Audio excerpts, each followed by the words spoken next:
अच्छा, 3-4 मुद्दे जो अभी बीते दिन आए हैं उस पर आते हैं, क्योंकि वंदे मातरम पर बीते दिन बहस, और विपक्ष का बार बार कहना था कि वंदे मातरम इररेलेवेंट सब्जेक्ट है। आज 150वां वर्षगांठ हुआ है, अच्छा है, जश्न मनाइए, पूरे देश में आप फेस्टिवल मनाइए, इस पर संसद में बहस की जरूरत क्यों थी? ऐसा ही आज एक सोशल मीडिया में मैंने देखा सुबह सुबह जी। एक गीतकार है, संगीतकार है फिल्म इंडस्ट्री का, उसने लिखा है कि, लिखा मतलब बोला है, लिखा है कि पार्लियामेंट में 10 घंटे वंदे मातरम पे चर्चा करने का क्या जरूरत है?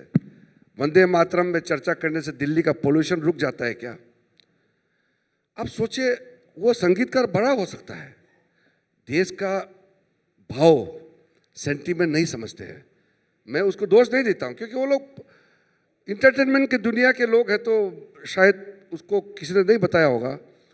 तो क्या रिपब्लिक डे पैरेड करने से क्या पोल्यूशन खत्म होगा क्या? तो क्या रिपब्लिक डे मनाना छोड़ देगा क्या? हम बापूजी का जन्मदिन मनाते हैं, क्या छोड़ देगा क्या? पार्लियामेंट में हम लोग क्या जनगण मन गाना छोड़ देंगे क्या?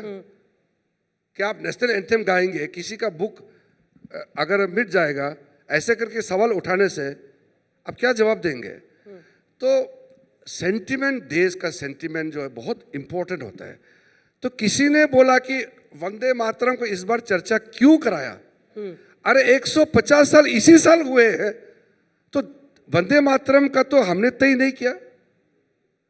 बंकिम चंद्र चट्टोपाध्याय ने जब लिखा और देश ने अपनाया, तो 150 साल तो अभी नवंबर में हुए हैं, तो अभी तो हम चर्चा करेंगे। आप सोच के देखिए, प्रियंका गांधी वाड्रा ने भी फिर ये सवाल उठाई थी, यही सवाल कि अभी क्यों कराया चर्चा? बाद में भी कर सकते हैं, या चुनाव आ रहा है बंगाल में इसलिए कराया। तो ऐसा करने से क्या होता है ना, वो ऐसा क्वेश्चन को सुन के ये म्यूजिक इंडस्ट्री के जो म्यूजिक कंपोजर ने भी ऐसे बातों को सुन करके इन्फ्लुएंस होकर के ऐसे बात करते हैं। तो देश का एक तरीका होता है, एक देश को चलाने का सेंटिमेंट, इमोशन होता है। आप उस आत्मा को नहीं मार सकते।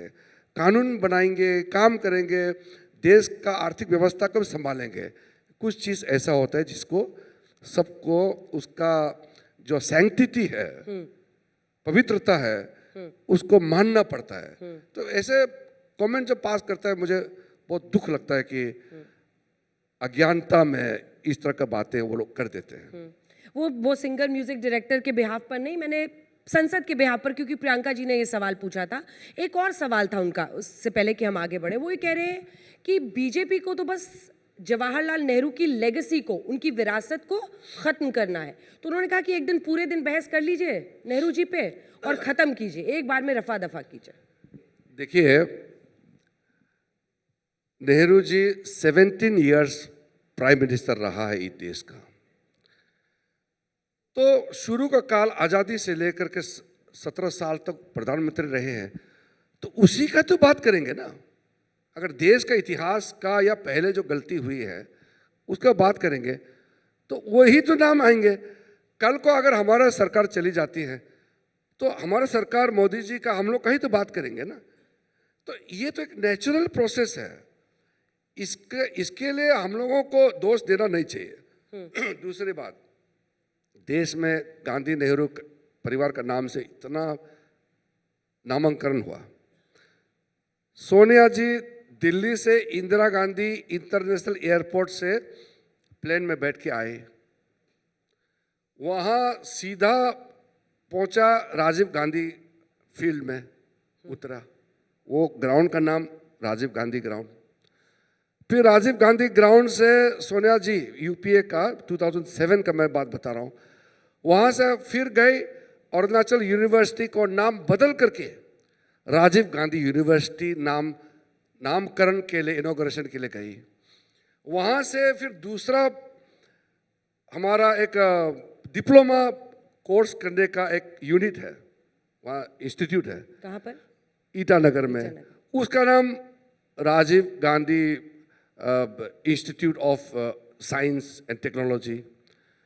फिर वहाँ से गए एक म्यूजियम इनॉग्रेशन करने के लिए, इंदिरा गांधी म्यूजियम। एक दिन चक्कर लगाया, पूरा इंदिरा गांधी नेहरू का नाम में पूरा नामकरण किया, और फिर हमको बोलता है कि इंदिरा गांधी का नाम मत लो, राजीव गांधी का नाम मत लो, जवाहरलाल नेहरू का नाम मत लो। पूरा रास्ते से लेकर के, एयरपोर्ट से लेकर के, स्टेडियम से लेकर सारा नाम किया। वो एक प्राइवेट, जो सरकार पैसा से नहीं बना, गुजरात में जो एक स्टेडियम बना है, वो तो वहाँ का क्रिकेट एसोसिएशन है गुजरात का, वो अपना प्राइवेट पैसा से स्टेडियम बनाया, उसका नाम नरेंद्र मोदी स्टेडियम रखा। सरकार का पैसा नहीं है, ये सरकार से कोई लेना देना नहीं है, वो किसको भी नाम रखे, वो प्राइवेट ग्रुप्स ने रखा है।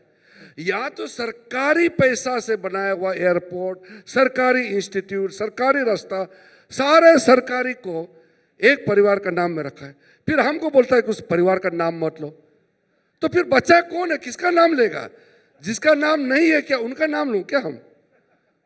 ये हकीकत है, आप उससे आप उभर नहीं सकते हैं, जो हकीकत है। लेकिन इसी से जुड़ा एक और फैक्ट है जिसको अब बीजेपी उठा रही है, सोनिया गांधी। अब वो कहते हैं कि आप हमको टारगेट कर रहे हैं।